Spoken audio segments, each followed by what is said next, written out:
Welcome to the Chief Endurance Officer Podcast. I'm your host, Greg McDonough. Each week, we hear real-time stories from athletes and CEOs on how to maximize performance through an endurance mindset. Let's get started. Welcome to the Chief Endurance Officer Podcast. I'm your host, Greg McDonough. I am absolutely excited for our guest today. She is a board-certified physician associate, an adaptive educator, and keynote speaker, the founder and president of Less Leg, More Heart, an organization addressing the gaps in the limb loss community. She's also a CrossFit athlete, personal trainer. Please welcome Tina Hurley. Welcome, Tina. Well, thanks, Greg. Great to be here. It's awesome to have you on the show. We love talking about endurance and in the endurance mindset. So my question for you is, Tina, tell me about how your endurance mindset has impacted your life unexpectedly. I didn't know I had one. I guess that's the first thing to say. It's a great question because you don't know what you're capable of or the pieces of the equation that you need to gather before you can find the answers. And the endurance mindset was one of the things I had to develop and make before or understand before I could really utilize it. And it was only through fumbling forward and sort of doing things the hard way and recognizing that the poor outcomes were less about the things that were happening in my life, but more about the way I was responding to them that were leading to, less than ideal circumstances. And, there were so many specific examples along the way, but really, I think that when I learned that by shifting mindset and changing the lenses that I was wearing to view my story and also changing the narrative that I had internally about my story, it created an empowerment and a sense of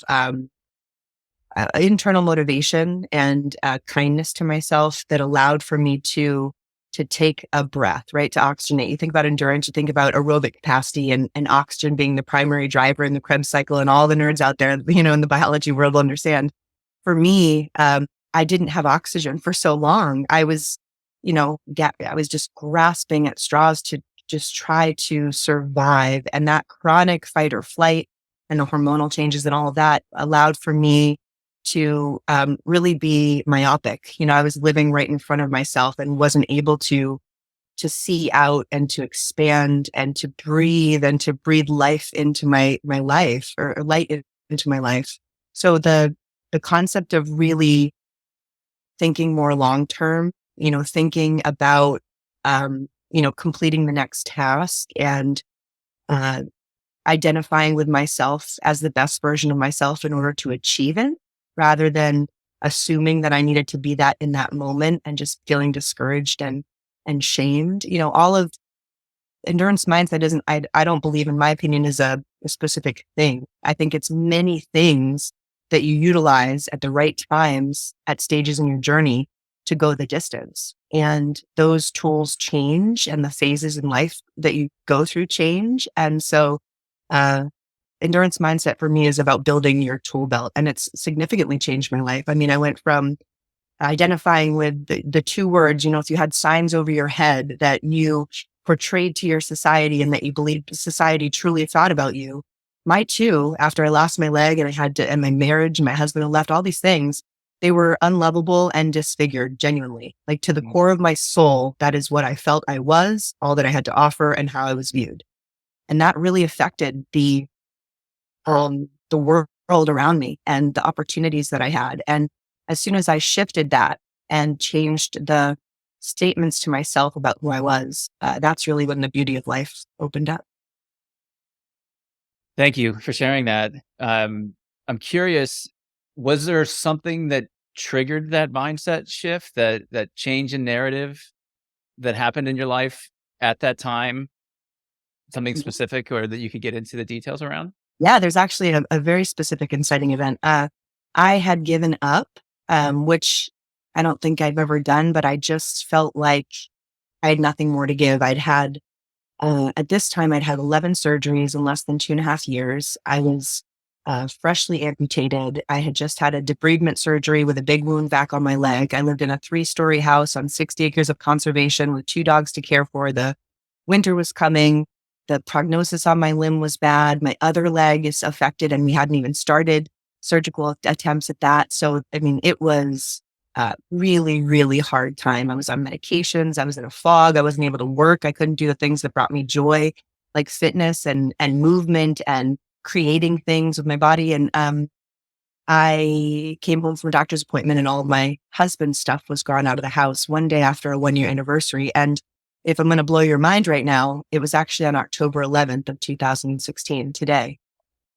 And yesterday was the day of our marriage. So, it's just wild that that question's being asked today. But I came home from a doctor's appointment that someone else had driven me to. Half the house was gone. Pictures were off the walls. Everything's out. And I really felt like at that moment, the last little bit of carpet that was under the 1 foot I had remaining really was ripped. And I didn't know what to do very much clinically. I'm sure I was depressed. I should have probably gotten more help along the way, but I was too proud, too stubborn, didn't understand the strength and vulnerability. So I did the only thing I knew how to do, which was just escape. So I went upstairs into the big bed, now lonely in this house of just like eerie memories. And I laid down and I didn't have the mental strength to want to do anything. I didn't have the physical strength to do anything because I couldn't eat because I was just so depressed and sad and just, I mean, like guttural to the core pain. Like when you lose someone you love, whether they're, like a death, it was real. It was so deep, the pain.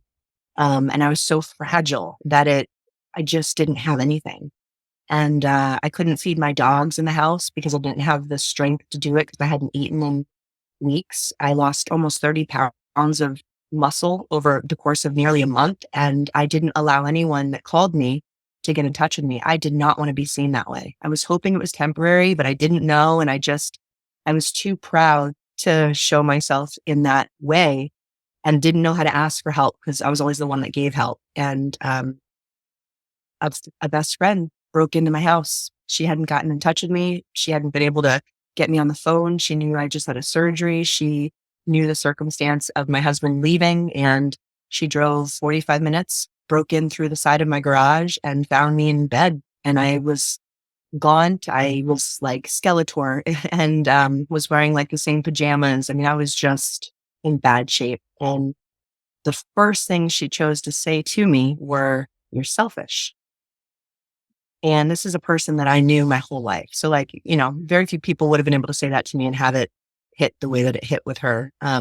Brutal honesty, like the circle of trust with that, she was one of those people. And she looked down at the feeble me and said, you're selfish. And I was like, immediately from a place of defensiveness, I was starting to mount any kind of response I could at like, how could you say that to me? And instead, she just cut me off and she said, you are allowing yourself, you're allowing yourself to be doing this. This is nothing but ego. This has nothing to do with Dan. This has nothing to do with your loss. This has everything to do with your choice. You're choosing this. And that makes me sad. And I wish you weren't so selfish and you would let us that love you help you. And man, that kicked me right in the soul. And she was able to get me out of bed and help me hobble downstairs to try to nourish myself. And then that really was the beginning of the ascent. But what a powerful moment of intervention. A true miracle. I wonder, is that something that she did on her own, or was there like a group of friends and she got selected, or she just get motivated one day and say, what, enough's enough. I'm going to go save Tina's life. Yeah, I don't think she knew she was. And it was just, she was just called to do it. She just, she wasn't comfortable with the silence. She needed to just know I was okay. I mean, I probably, I could have been. I'm a strong, independent, at least former to that person that, could be too busy to answer back. She knew me too well to know that it was just I'm too busy, situation. And I don't think that her ethical compass, drove her to do it. She wasn't going to be able to sleep without just putting your eyes on me and assessing the situation. Changing topic slightly, how do you use that experience in other parts of your life now? Yeah. Well, I mean, the best part is, the slogan for the nonprofit that I've created that's helping other people recognize the strength and vulnerability. The slogan is "Rise by Lifting Others." And, inherently we believe that that we are weak if we need help from others. But what we don't necessarily recognize, and what that example helped me understand, is that by not allowing others to enter at the broken stages to help us with the tools and the love and the time and the kindness that they have right there in their life, we're actually denying them of joy and of their capacity to be elevated by fulfilling the very innate sense that I feel like we're all here for, which is our interconnectedness and the community and the sense of giving to one another. And so now I agree with her that I was selfish, but it took me a long time to get to that point. So let's talk about your organization. Can you elaborate on where it's focused, how people could get in touch with it? When did you start this organization? Yeah. So in 2018, I did a whole bunch of stuff. There was this broken, right, disfigured, unlovable lady gets kicked out of bed by her best friend, and then starts to just figure out who the new norm is. And that process over a year took me to some cool places, winning the CrossFit games in 18 as an adaptive athlete, and traveling to 3 countries in Europe as a pilot for the USA bobsled team, and cycling the velodrome at OTC in Colorado, and just participating in a beautiful program down in Texas led by an NFL player that helps rehab people of all different types of disabilities, civilians and combat wounded veterans. And then I volunteered for their program after that fact. And it was in serving other people with some of the tools that I picked up along that recovery year that I really felt passionate. I really felt like selfishly, all my suffering doesn't feel like it's so much in vain if there's something I have to offer from it.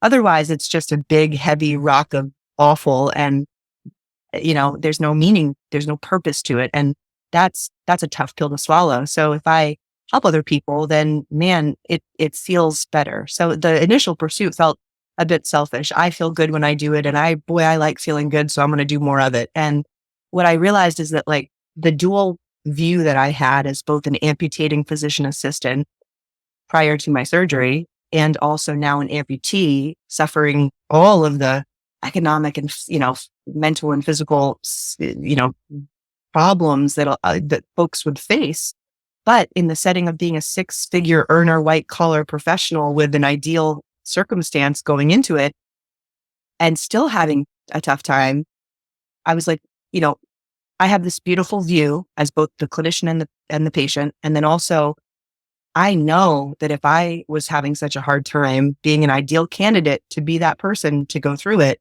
then the average person is really struggling. So I thought, man, how do I help? How do I fix things? And so, you do what anyone else does. You have to figure out sort of what is broken and what you have the capacity and skills to sort of fill in. So I found the slogan "Less Leg, More Heart" in the Boston Strong campaign. There were beautiful hundreds of photos taken of all of the survivors in the middle of the streets, down into their skin. And they had these power statements written all over them. And one of the several hundred was Heather Abbott, and she had "Less Leg, More Heart" written on her. And it was just a fleeting statement at that time, and wasn't an organization. She went on to create her own, foundation.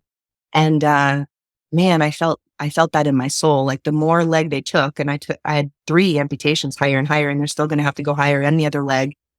But the more they take of my leg, truly, like, the more gratitude and heart and perspective and love and all the things that you hope to acquire along your journey that I get in the next expedited way. And so that was the name. I knew the name.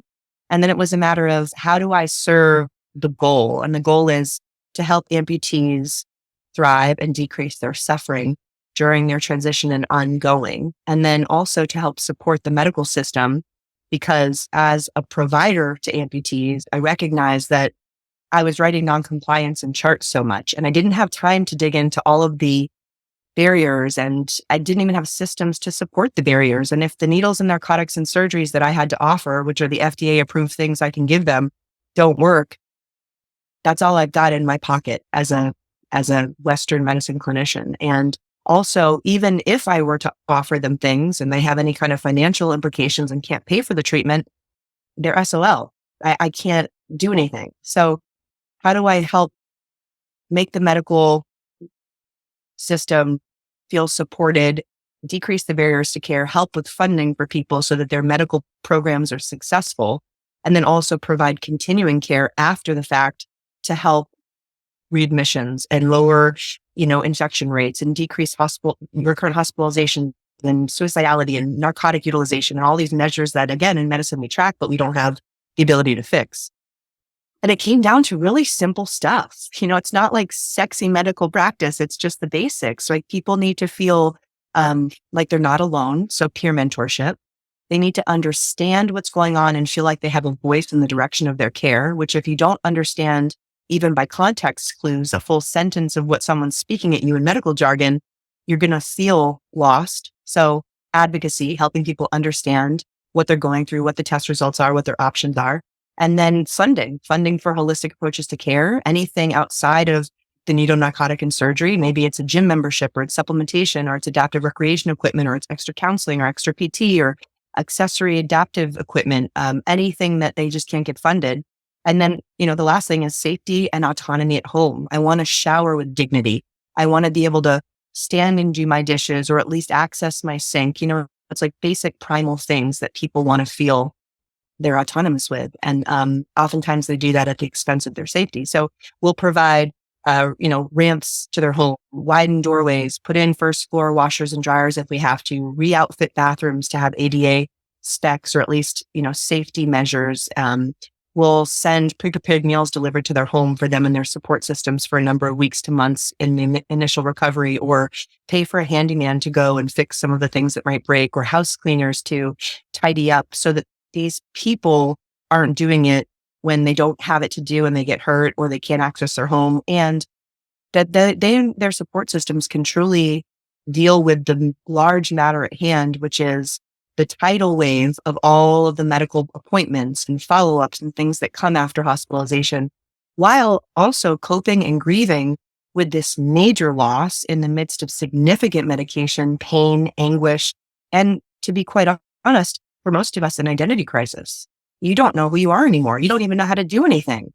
And to try to do all of that mourning, grieving, coping, in addition to all of the medical follow-ups and compliance with medications and blah, blah, blah, blah, blah, and not clean your house and not eat and not shower. And it's just, it's a holistic, real full support, and we can offer it in a customized way. So the really cool thing about our organization is we took the clinical information that people would acquire in a history of present illness at a physician, but we added to it social things, economic things, psychological things, so that we get a really robust entry on this person. I know this person. I know their insurances. I know their deductibles. I know their, support systems, sister's name and their number to contact them. Like, we have everything.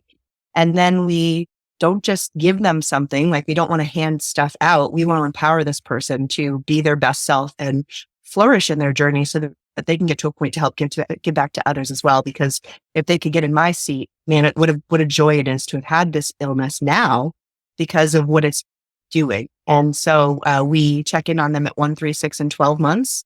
And then every 6 months after that, forever, until the workflow management software we have doesn't work anymore and we have to transition, or we all are teleported to a new planet, So that's Teleported. that's our, our systems are really good. Our infrastructure is, it's taken 5 years. We finally got the 501c3 after I submitted everything in early 2019. So we're celebrating our 5th year at the end of the year with a beautiful gala. And, it's been a really cool journey. I have a bunch of degrees and none of them are in business. I wish they gave us some of those in school because learning a business is the hardest part of this whole thing. I know how to help people, but growing the business and funding it and all of that has been a wild, fun ride. We've helped about 240 amputees in 5 years. We've served 34 states, and metrics as of August show that we've helped 42 individuals actually this year, and we're probably going to hit over 60 by the end of the year. That's so fantastic. And I suspect you got a donation page on your website that people could go to and make donations to your organization. Yeah. You can find us at www.lesslegmoreheart.com. You can find our YouTube channel. We have some really great stuff. I have a local TV channel that we upload content on. We have a heart-to-heart monthly amputee support group that we run, that we upload stuff onto on our YouTube, our Facebook and our Instagram and our LinkedIn. We have all of that under the name Less Leg, More Heart. And you're right. We could use your support. And so anyone that feels moved or motivated and has $1 or $1,000,000 to spare, you can go to the donate page on our website. And also, some people may not have money or may not feel like that's the most connected with their, the most aligned with them way of showing support. And so if you have time or talent that you are interested in donating, we have so many opportunities as we expand and grow within the business side and also beneficiary relations side of the organization, that we can really put anybody to work if they've got a good heart. Fantastic. And we'll include all those links in the show notes. You mentioned running a business, Tina. I'd love to hear how you've taken your experiences, this endurance mindset, and applied it to your business or a business situation that you said, you know what, I feel stuck or I see an opportunity. And then you say, wait a second, I can get through this because I can break it down into components or whatever the story is. I'd love to have a business share of your endurance mindset.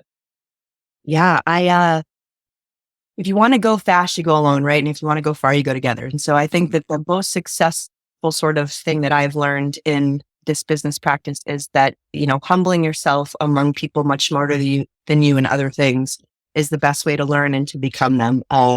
In terms of endurance mindset, there's so much to learn. And if you're a student of life like I am, it's really easy to get overwhelmed. It's really easy to think about, the end goal of what you're supposed to have or where you're supposed to be or what you should know. And that doesn't really help you get there. But as you mentioned, kind of breaking down, like, what's my next best step?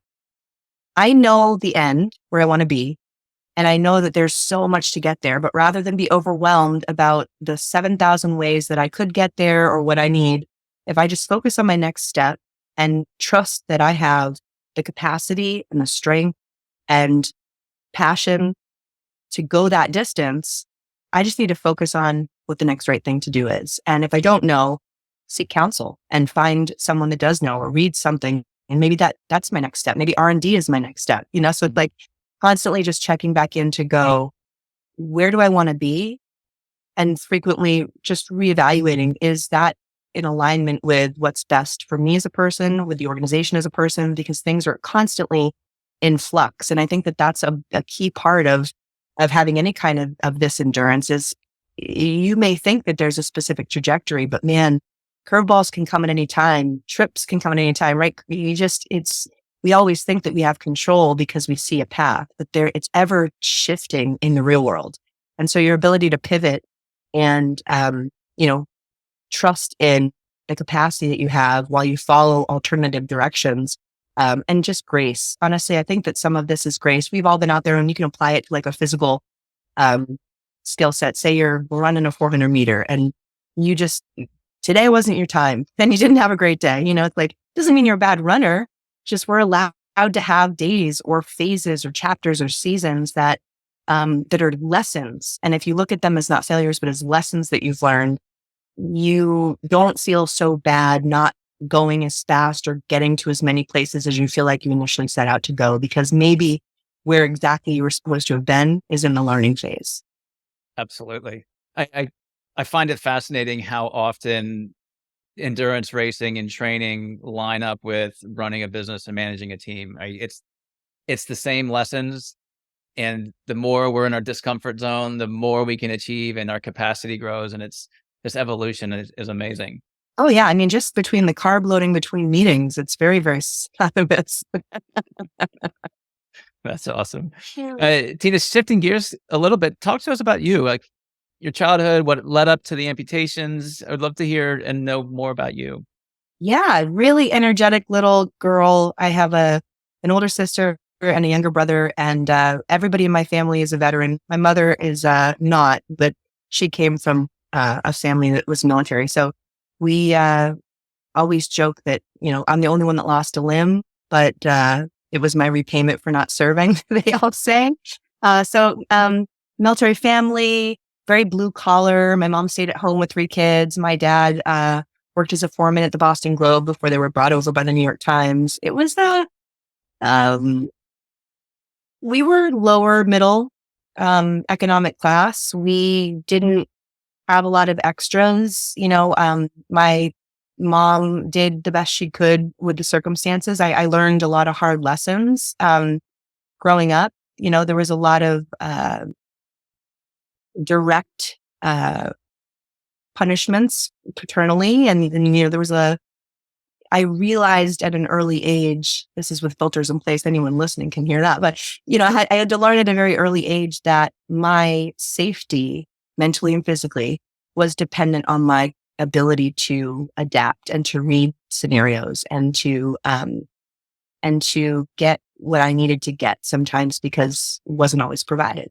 And, when I became 18, I went to college at the University of New Hampshire, and followed in suit. I was a gymnast all growing up. And that was really the only thing, to be honest with you, that made me nap, my mother said, from like the age of 5. And the reason that they were able to carve out part of their budget to pay for it was because it did keep me asleep like it was supposed to. A lot of energy when I was little. So then I cheered through high school and went to a D1 school, University of New Hampshire. I cheered there and did some travel teams doing kind of elite competition cheerleading. And then I had a knee injury that made me sort of retire my jersey and start coaching. So for the earlier part of my 20s, I was pursuing an undergraduate degree in exercise physiology while I was coaching all over the state of New Hampshire, doing choreography and advanced tumbling instruction for a lot of the schools and colleges in the area. And then I went to school as a physician assistant largely because the person that cared for my knee injury was a PA, and I hadn't heard what that was before. But she was awesome, and she worked like a doctor, and she told me she had a flexible schedule and she had 2 kids at home and she had a great work-life balance. And I thought that, in addition to the payment, like that seems like a decent, pursuit of career. So put all my eggs in one basket and went to PA school, graduated in 2010. And I generalized out of the gate. I worked in acute care medicine as a hospitalist at a hospital locally that was a 300-bed level 2 trauma center. And I don't know. I don't remember for 16 months in my life what happened. It was so intense. And so in order to just feel comfortable, like you're not going to kill somebody every day, you are at work for 10 to 12 hours a day and you're studying the rest of the day if you take it seriously. And so it was awesome. Great time in my life. I've learned so much. It really was the foundation of the rest of my life, but definitely hard. And it was at that time I needed an outlet. So I got into CrossFit because nothing could feel harder in my day than the end of one of those WODs, right? So and then I got good at it. I seemed to be a fairly relentless person. And so I was getting better and winning, competitions and taking the prize money and gallivanting, going on a beach vacation. And it was just such a great time in my life. And then I had a harder time walking. And then that progressed to not really being able to walk at all and not even the halls at work. And then that was through, that was into the washing machine of, being the patient myself while I was concomitantly managing patients. And so after I got my diagnosis of popliteal entrapment, which is a rare vascular condition that traps the arteries at the back of your knees, I actually changed my profession from internal medicine as a hospitalist to vascular surgery because PAs can kind of laterally move and just, apprentice on the job. So I was lucky enough to find an amazing vascular surgery position at another hospital. And the physician that I worked under, just what a cool guy. Undergraduate degree in ornithology, the study of birds, for those that don't know, because I didn't know. He would be telling me about the red speckled whatever outside the window as we were like getting ready to go into an aortic reconstruction. I mean, the guy was just cool as a cucumber. He seemed to know everything about everything. He's still one of my favorite people to this day. And in fact, I've recruited him onto the board of my nonprofit at this point. And the nurse that worked in that practice is the lead intake coordinator for my nonprofit. So even though we're all not at that practice anymore, I've taken the whole team. So we're still working together because I loved it so much. But it was in that phase of working in vascular surgery, making amputees for a living. And then I lost my leg in the same chapter, which was just mind blowing. Thank you for sharing that. So what's next? What are you working on now? What's the future? What's the next 5 years look like for you? Yeah, keeping a 2-year-old alive, which is a daunting thing every day. They're always finding new ways to try to kill themselves. I have a son, he's 2.5, well, he's almost 3 in December. So spending as much quality time as I can with him is like my number one priority. We only get a few years while they're little, and I'm just so blessed to have had the opportunity to participate in creation. I didn't know if that was in my cards. And With my medical condition, it was all very scary and risky. And what a better time to have a kid with one leg and a complex medical condition than to wait for the world to shut down. That was a big thing to tell my mom, right? So 5-year list, let's see, it's tough because, being an amputee wasn't on my 5-year plan back then. So it's always weird to forecast another 5-year plan, but I would love to return to medical practice. I love medicine. And I think there's a great role for Western medicine. And I think the ultimate idea is that this organization will have a higher operating budget so that hiring another, chief business officer in the organization that can sort of do the seat that I'm doing so that I can maintain more of a founder role and assist with the beneficiary award side of things, which is more of a part-time piece of it, and then return back to being a PA, ultimately in a practice that helps amputees so that I know that my patients are both Western cared for and then holistically cared for. So I'd like to say in 5 years, I can make it happen. By that time, my son will be back in school. And if my legs stay stably unstable, which is a good thing, then I think that that's the best forecast. Maybe getting a Mercedes convertible back, because I get to get rid of that when I had a kid so that I can have more room for activities. And I want to go back to the push button where the top opens. Nice. Yeah, I had a two-seat sports car when we had our first child, and that quickly went away. I know. Yeah, it's a temporary setback, but man, there are some nice things that I do miss. Yeah. And I got to tell you, you mentioned time and how quickly it goes and how short it is when they're little. It's even faster when they're big. So mine are 15 and 11, and you're getting to the realization, it's like, I only got 3 more years until she's off to college. And it's like, wait a second, I should stop everything and just spend time with her. But during a time she doesn't want to spend time with me. So anyway. I read an article, who knows where it was from or the validity of it, but it essentially said that by the time that your child is 18, you will have already spent 90% of the time that you'll spend with them in your life. Isn't that tough? That's tough. That is tough. Well, naturally, I read that, and then I'm already mourning his departure for college, and he's 2 years old. So it's going to be a long 16 years. Right. So walk us through the narrative of his upbringing, right? Like, as the son of an amputee in your story, what kind of perspective do you think he's going to have that's different than?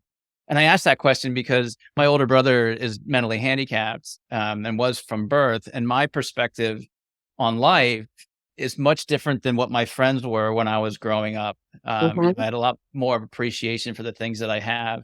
And I see that in my kids now with interacting with Paul. And so I'm curious if you've thought through your son's narrative and his experience. Yeah, I'll go sort of to the cliche saying, my adversity is absolutely his advantage. He lives in a world where it's normal for someone to pop a leg off or to roll around as their primary modality of transport. Like his sight daily is the same valid person that he loves, that he knows is capable, that changes with respect to how they access the world. And it doesn't appreciate my value to him. It's just, I need alternative modalities sometimes. And that's just one very small aspect of who I am to him, who I am to the world. And I think that oftentimes folks that have disabilities, that is their ultimate descriptor to those looking at them. Or, it's like, if I walked into a room and I left, I'm not going to be Tina, the PA that is goofy and likes to laugh a lot. I'm going to probably, as a primary descriptor, be the girl that has the amputated leg or the prosthetic, just because it's the most easy, visual form of identifying me. And so we get trapped into this thing, even writing people's names or descriptors. When you say, who's Tina? I don't write, my name's Tina. I'm an amputee that, da, da, da, da, da, da, da. I'm Tina because I'm a mom and I'm a PA and I'm a this and I'm a that. Oh, and I have one leg. So he knows it doesn't define me. He knows that these things don't define other people, and he finds it fascinating. I mean, I could tell you, I'm just going to show you a picture. So this was at the Amputee Coalition conference. There's about 1,000 people at this conference in the middle of a city he's never traveled to before. That woman that he's sitting in the lap of is a total stranger to him. He just runs up to this scooter, sees a beautiful woman using it to get around, jumps in her lap. She takes him for a ride. He must have, touched so many walkers and wheelchairs that day. He's a little light bringer, and his world, I think, is going to be so much um, more full of opportunity and beauty because he's able to see that as a primary view through the lens of our life. He knows that mom can't always do some things in certain ways, but that we figure out a unique and adapted way of doing things. And that process of learning and the process of problem solving is fun and fulfilling to do. It's okay to not do things a certain way.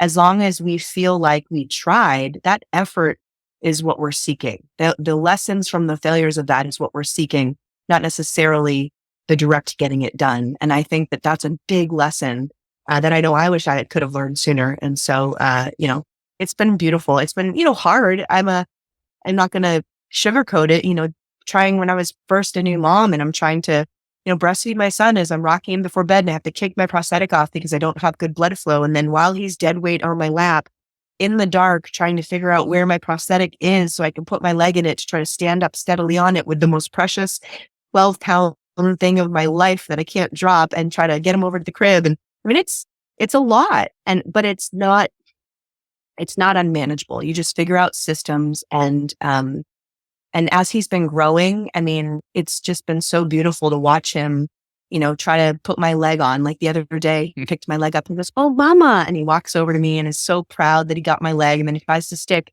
his foot in it. And I said, "I'm sorry, feet aren't allowed in that." And he looked at me like he was disappointed that he didn't get the opportunity to have fun with this thing, So it's been healing for me. It's been really beautiful to watch. And I think for him, it's going to be a big advantage. I love it. And I love what you said. It's a lot, but not unmanageable. That hits the point spot on. Tina, an audience member wants to get in touch with you. What's your social media platform of choice? Well, let's see. I'm Tina Godfrey Hurley on Facebook or Tina H214 on Instagram. And you can always email me, tina@leslegmoreheart.com. I would love to hear from folks. Awesome. And any words of inspiration for people that are going through amputation, going through a tough time in their life? Yeah. I love this quote, and this really resonated for me when things were tough. Only when you repeatedly expose yourself to annihilation is that which is indestructible found within you. So what that meant to me was I'm going through another thing on another thing and another thing. And it was just so dark and so hard. But if you can just trust that your warrior tools are being forged in that, even if you don't recognize what they are and how they'll serve you, I think that helps you understand that there is still utility to having to survive through those things. Very well said. And it brings us right back to the beginning of the show when we talked about you don't know what you're capable of. Tina, it's been great having you on our podcast. Thank you for your time and your energy and this wonderful warmth that you provide into the community and into our audience. I do ask my audience members, if you like something off of our show, please subscribe, please share this with your community. Tina's message needs to be heard by many, many more people because she's providing this light to us. So again, Tina, thank you for being with us today. It was such a pleasure. Thank you so much for the opportunity. Thank you for tuning in to the Chief Endurance Officer Podcast. To hear more inspiring stories and strategies around the endurance mindset, be sure to subscribe below or visit us at chiefenduranceofficer.com. Until next time, keep pushing those limits.